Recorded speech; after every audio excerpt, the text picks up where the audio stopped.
Hi, I'm attorney Jason T. Brown, head of the whistleblower law firm Brown LLC, and I want to answer a common question that we receive, which is, what is a Ponzi scheme, what to do if you encounter one, how to report it. There used to be a show on TV when I was growing up called Fight Back, I think with David Horowitz, and it said, if something seems too good to be true, it probably is. And a lot of Ponzi schemes emanate from financial instruments in which they promise incredibly, I would say even insane returns if you deposit money with that entity. And a lot of times when you deposit the money on paper, it appears like you're aggregating and accumulating additional wealth. But the trick is actually getting that money back. So the Ponzi scheme operates in a manner in which, in order for them to show these returns and actually at the beginning initially pay these returns to some individuals, is it depends upon other investors adding their assets to the pool. So those at the top of the Ponzi scheme, they are aggregating all the wealth, they are accumulating money, they're taking it for themselves, and they're not doing what's supposed to be done with the investments, which is segregate the funds and invest it in the manner in which they've indicated. Instead, they use the aggregate funds as their piggy bank, which is highly problematic.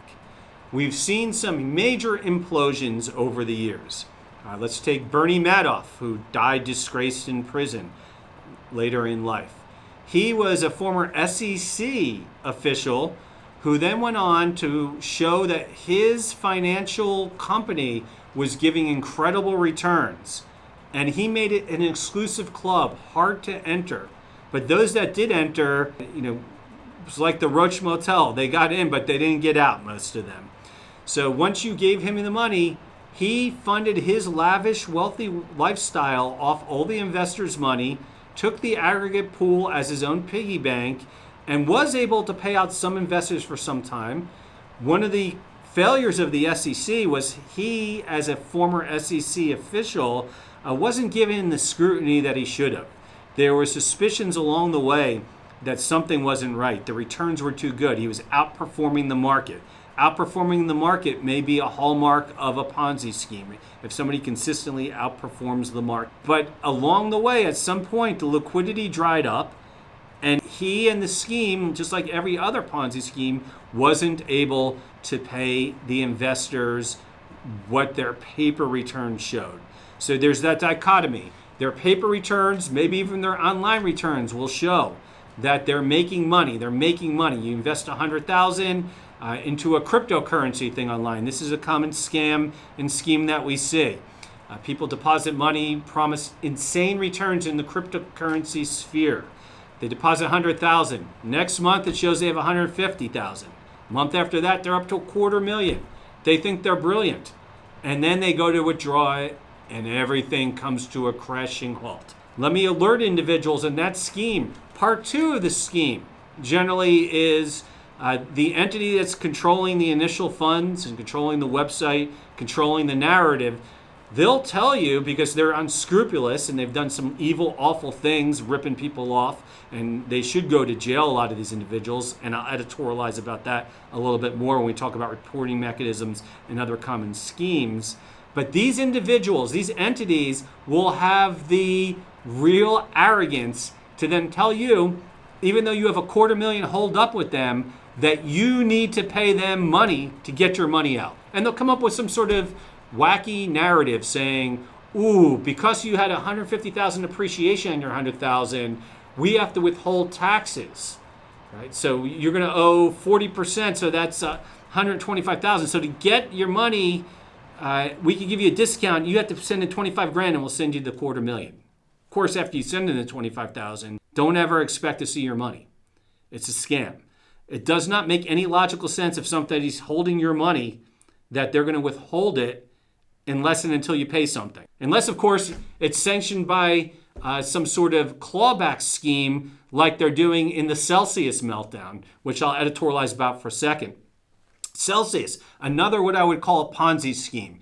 They were taking money for cryptocurrency. So people were depositing their hard-earned money as crypto, and they were getting interest off it and very high interest rates, outperforming the bank, again, outperforming the market, the returns they were given, another sign of a Ponzi scheme.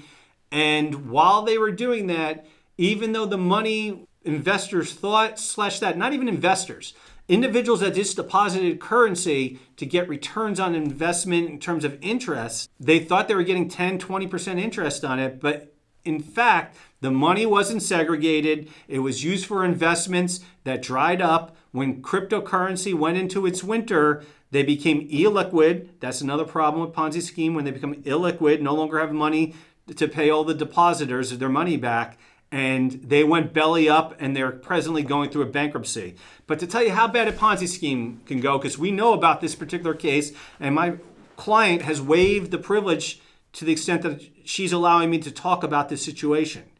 She had deposited roughly $100,000 initially into Celsius. And then, since she was showing returns on paper, she then, for argument's sake, had deposited another $300,000 into Celsius in the hopes that the returns would continue. When the market got shaky for all crypto, she and many others got spooked, whether it's the ordinary course of business, which I believe is the relationship between her and Celsius. She tried to withdraw her funds. She was able to withdraw $100,000, and she left the other money in there. Celsius then imploded, however you want to call it, less than 2 months later.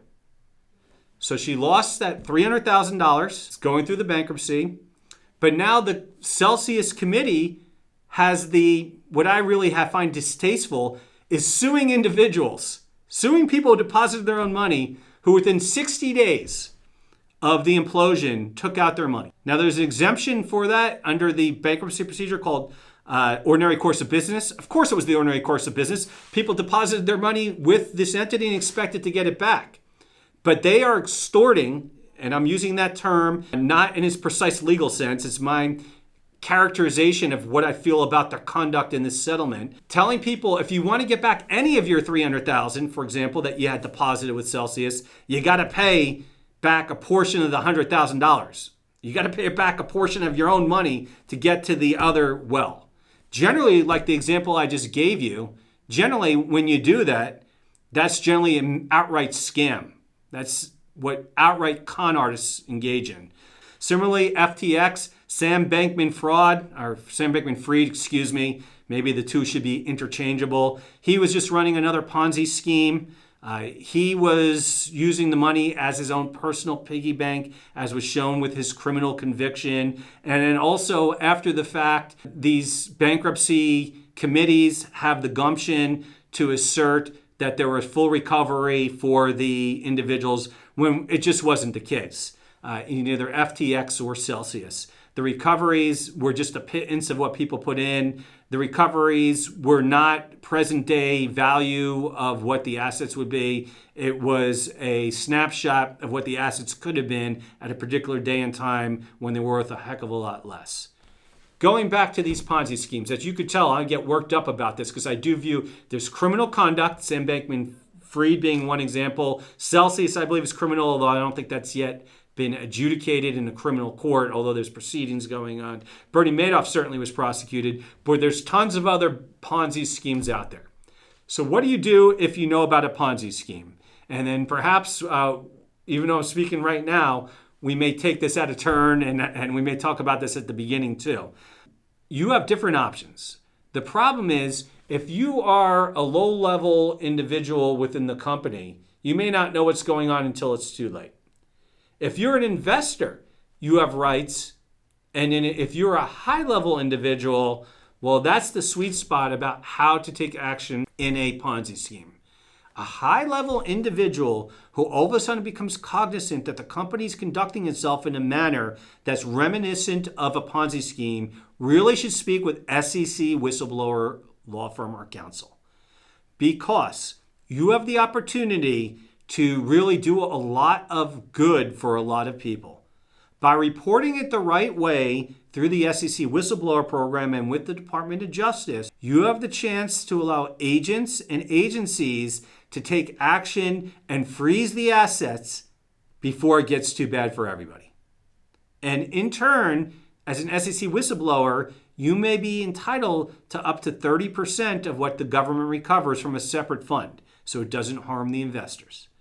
If it's cryptocurrency, it also could be through the CFTC whistleblower program.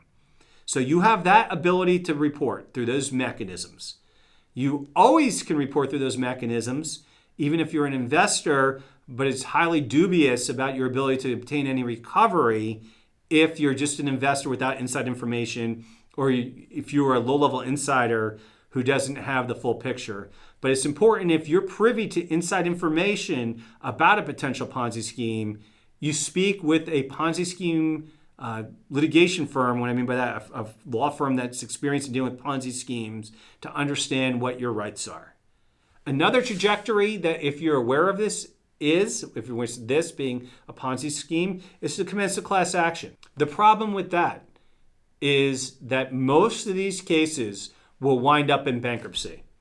So you commence the action, you were promised incredible returns. When you try to withdraw it, you didn't get it. By that time, it's probably too late. By that time, it's probably illiquid. What you could do is commence the class action as a placeholder to litigate in bankruptcy, but then it goes through the bankruptcy attorneys and the receiver attorneys, and it's a whole different process. And generally, you're going to get pennies on the dollar. And most law firms that do litigate successfully those types of matters outside of court don't enjoy litigating them in the context of a bankruptcy proceeding. But that's an option as well. Going full circle, if something seems too good to be true, it probably is. Depending upon what level of involvement and knowledge you have about a potential Ponzi scheme, or if you're wondering if something actually is a Ponzi scheme, you're always welcome to call our law office, Brown LLC. We have some really significant results in the whistleblower space. As a former Department of Justice, Special Agent FBI, legal advisor, and I also handled some complex investigations as a special agent. But in addition to my background and the pedigree of our law firm, there are other firms as well that will offer you free confidential consultations. No question is dumb. You're better off asking than wondering. Again, let's go over a couple things to summarize.